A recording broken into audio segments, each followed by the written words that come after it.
Good afternoon.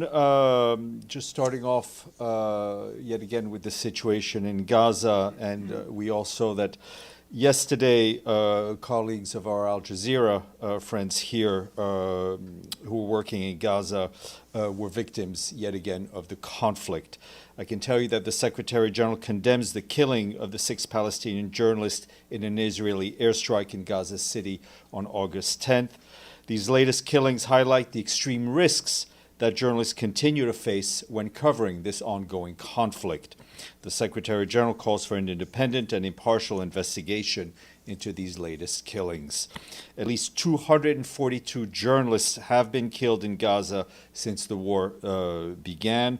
Journalists and media workers must be respected, they must be protected, and they must be allowed to carry out their work freely, free from fear and free from harassment. Meanwhile, on the ground, our humanitarian colleagues report in an especially disturbing update today that the Ministry of Health in Gaza confirmed that the number of children who have died from malnutrition since October 2023 has now surpassed 100. The World Food Programme said more than a third of the population is not eating for days at a time, and acute malnutrition is spiking, with over 300,000 children at severe risk.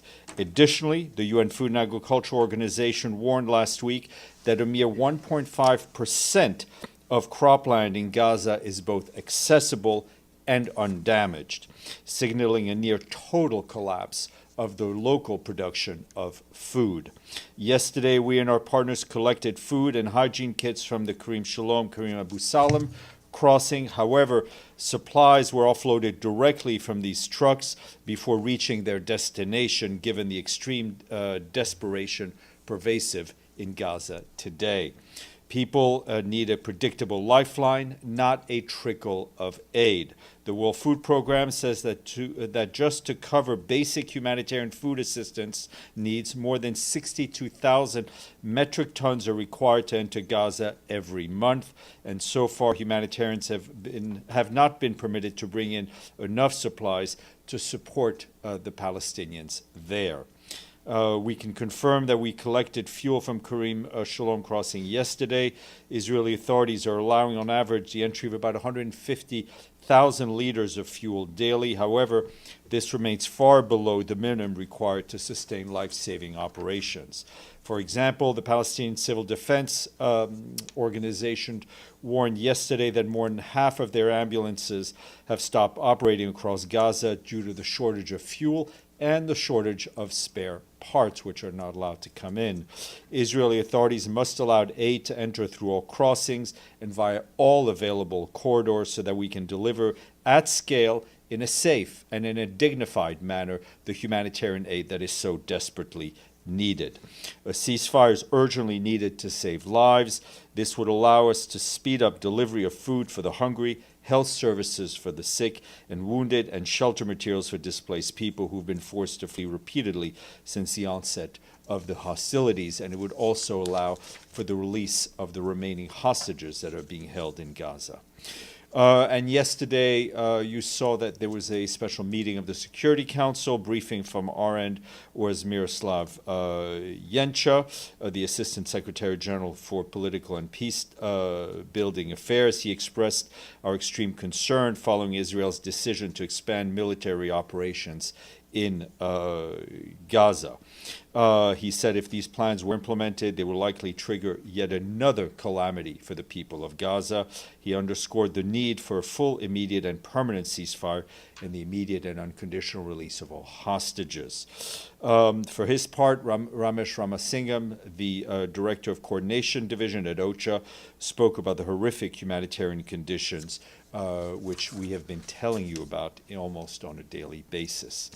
Moving north to southern Lebanon, our peacekeepers located there tell us that they continue to observe Israeli Defense Forces military activities in southern Lebanon, including air violations by drones and shelling from the south of the Blue Line, with 3 impacts in sector west of the peacekeeping missions just yesterday.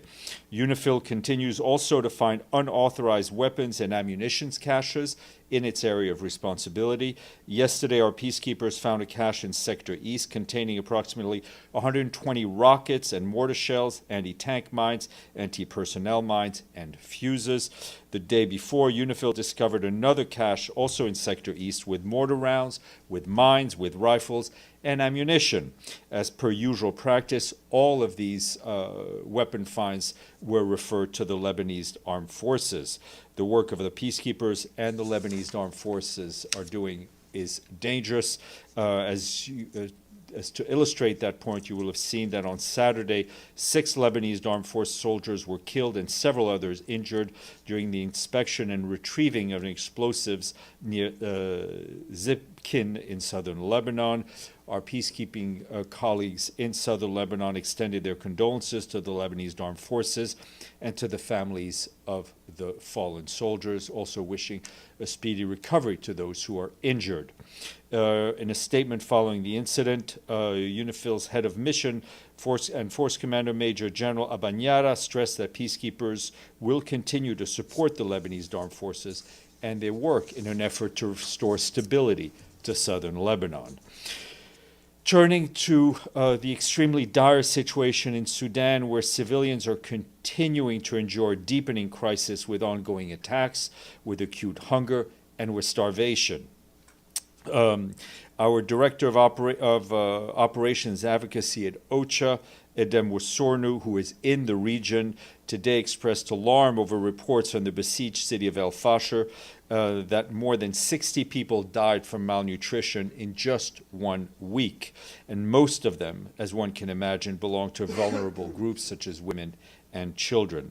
Ms. Wasornu is going to visit West Darfur State this week, and we expect to hear more from her upon her return to New York, and we'll try to bring her to you in this room.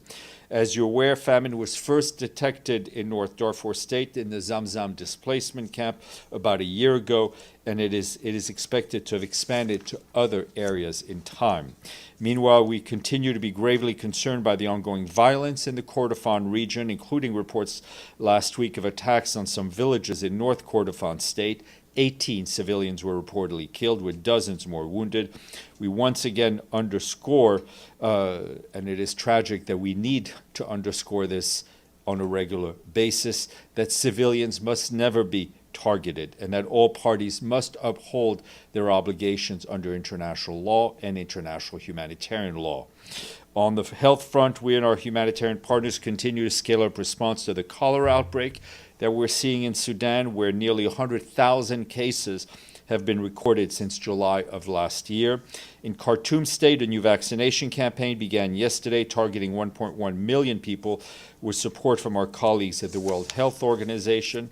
In North Darfur State, more than 5,300 suspected and confirmed cases, with 84 related deaths, have been reported by local partners since June 21st, most of them in the Tawila locality, where 330,000 people displaced from the Zamzam camp and from El Fasher region are sheltering, as one can imagine, in some of the most dire conditions.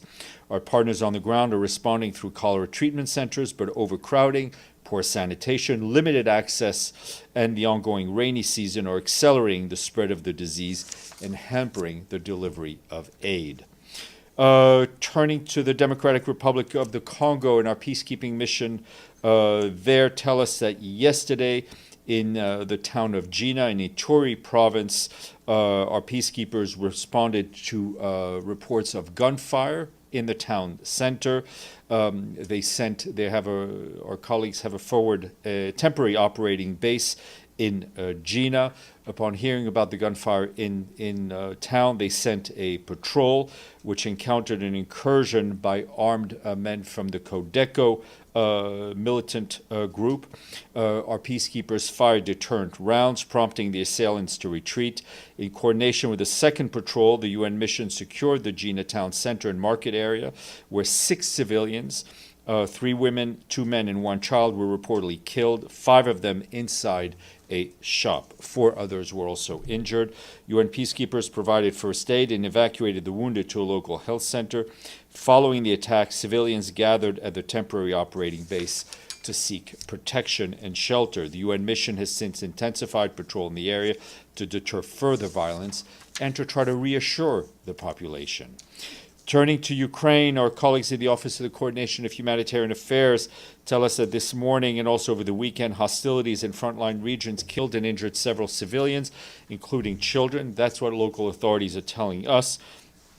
In the Kherson region, a drone strike on a public bus Saturday reportedly killed 2 people, injured 16. Across the region, dozens of casualties were also reported, along with damage to multiple residential buildings. And in the Zaporizhzhia region, casualties were reported after a glide bomb strike damaged a central bus station, the health facilities, and apartment blocks. In Kharkiv, civilians, including children, were injured when a preschool and multiple homes were hit.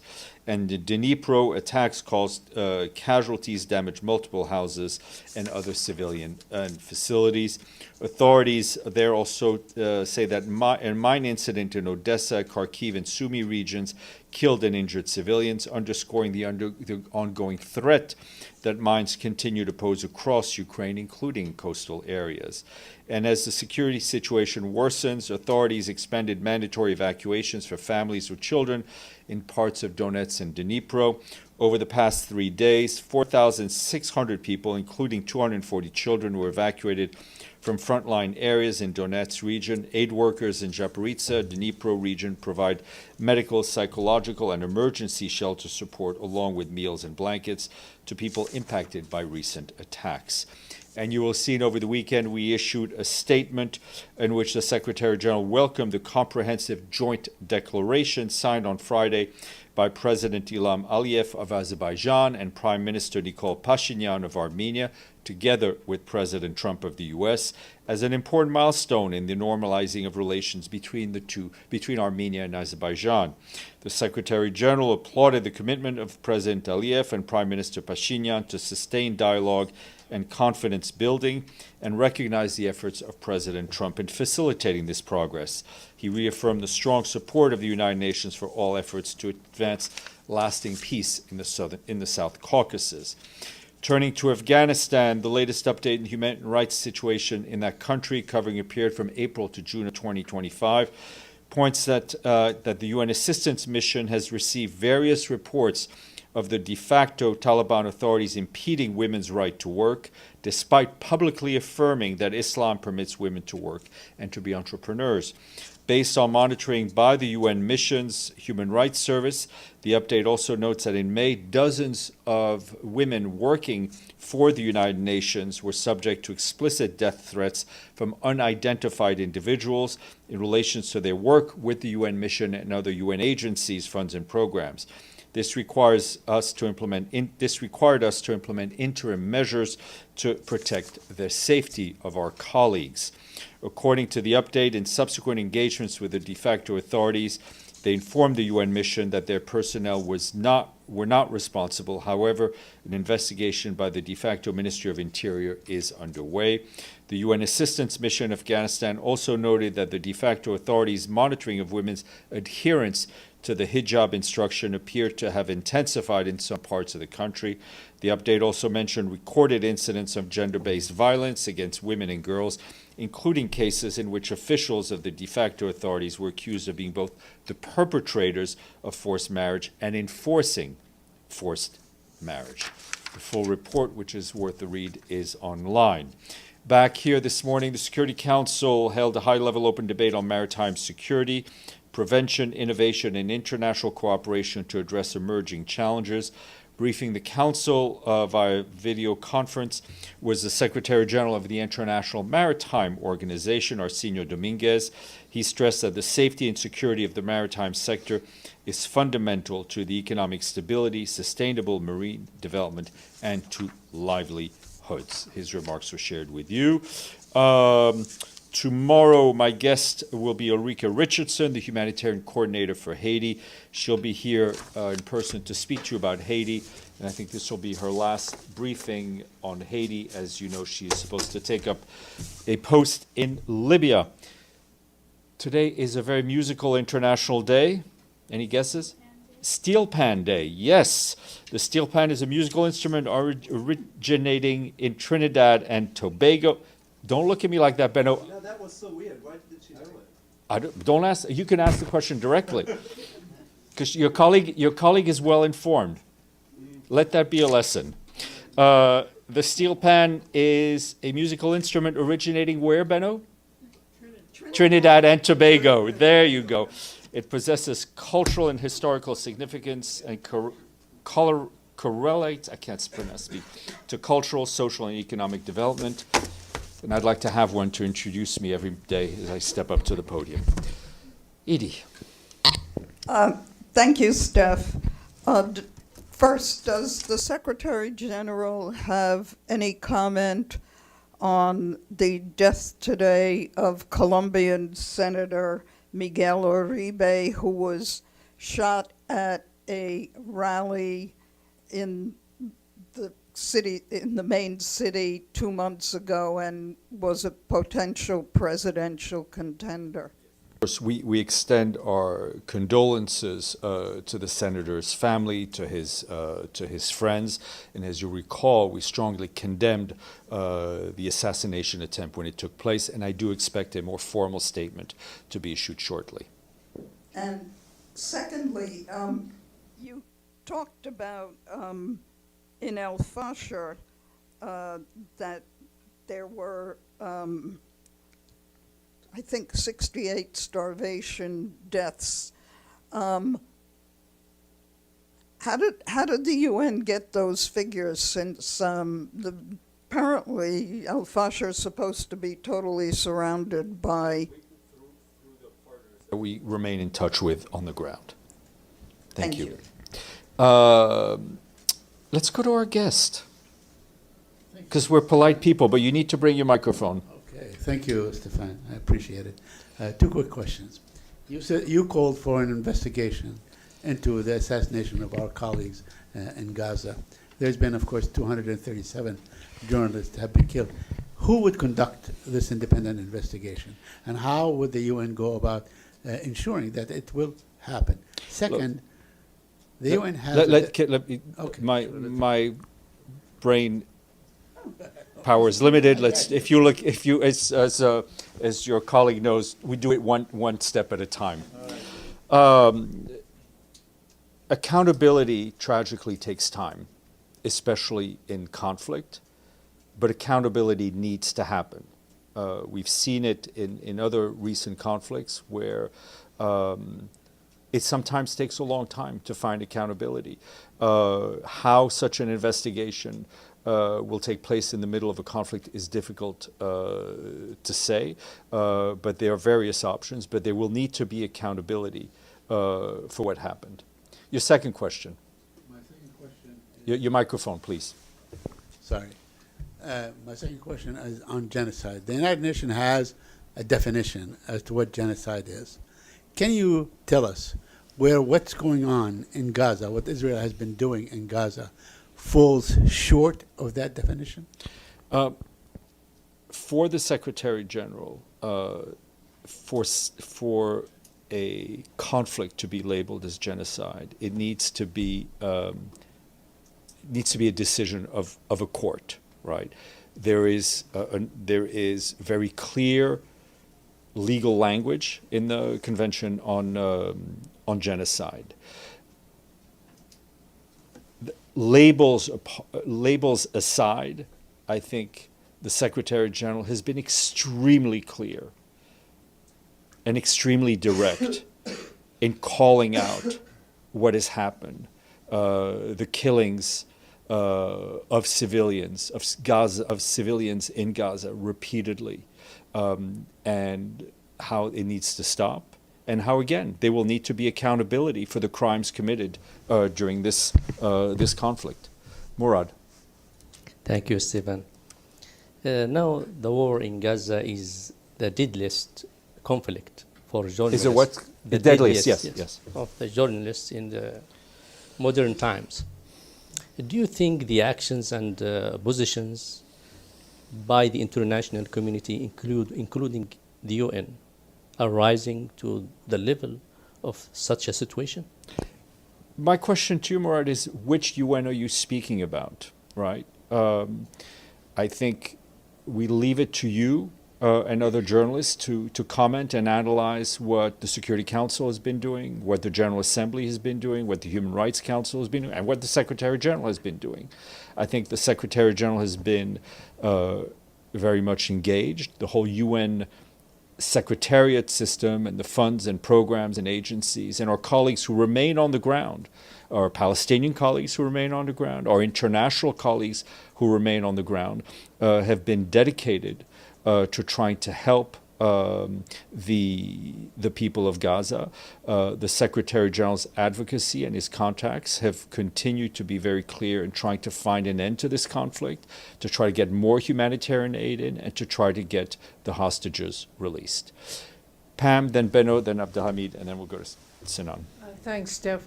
You've many times talked about the UN staying in Gaza.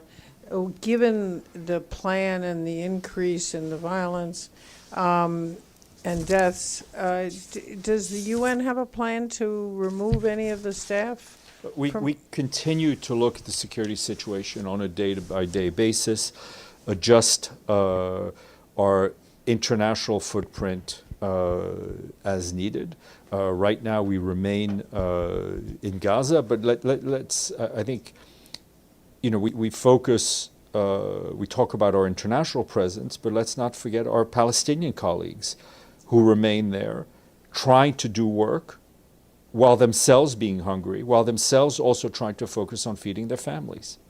Oh, just to follow up, UNICEF had developed, and still I think has, the temporary learning spaces, since so many of the schools most of the schools have been destroyed in Gaza. Do you know if that's still operational? I mean, UNRWA has been, obviously leads in the education sector. They have tried to do online and do set up centers that are, learning, I think, is a big word within an ongoing conflict, but at least spaces where children can be, and I hate to use that word, distracted in a way, but to try to find some moments away from the conflict. Benno. Thank you, Steph. That already happened on Friday, but I think it wasn't asked. Also about Gaza, the German government did halt weapons sales to Israel. These weapons can be used in Gaza. Is that the kind of pressure the Secretary General wants to see on Israel? Look, I think we've been very clear about weapons sales, because I think you and your colleagues have asked us. It is very important that those countries that export weapons ensure that, and they have a responsibility on how those weapons are ultimately used. And I think the German government looked at the situation and took the decision they made. So you think it's helpful? I think their pressure on the parties needs to be exercised on all fronts to ensure that the parties come to an agreement to end this conflict. Abdelhamid, then Sinan, then Gabriel. Thank you, Steph.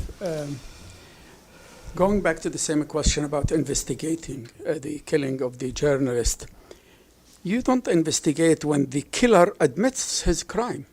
Israel issued a statement saying, we killed him, targeting him, and they accused him of silly, of course, accusation that he's a member of Hamas. So where the investigation comes in, if the killer of the... Well, I think there needs to be, for every act of violence, there also needs to be individual accountability.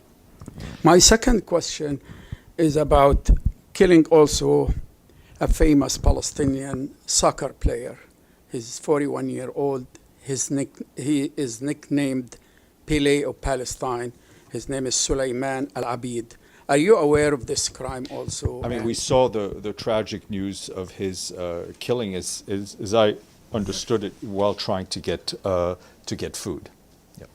Sinan. Thank you, Stefan. I have a question on Syria.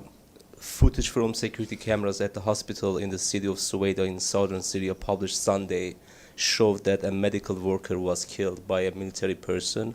And what's Secretary General's reaction to this? I mean, those reports are extremely disturbing, that such attacks and such violence could take place in a hospital, right, against healthcare workers.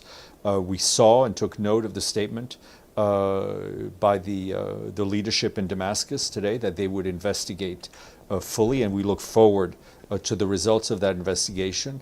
And again, for the person and those persons responsible for what is seen in that video be held to account. Yeah, quick follow-up. You said like the local government will do like investigate this case. Doesn't Secretary General think this investigation should be by international community? I think things need to be done at one step at a time. The government in Damascus, right, the interim authorities, have a responsibility to keep all of their people safe, regardless of their religion, their ethnic background, or any other factor. That is the responsibility of any government vis-a-vis its people.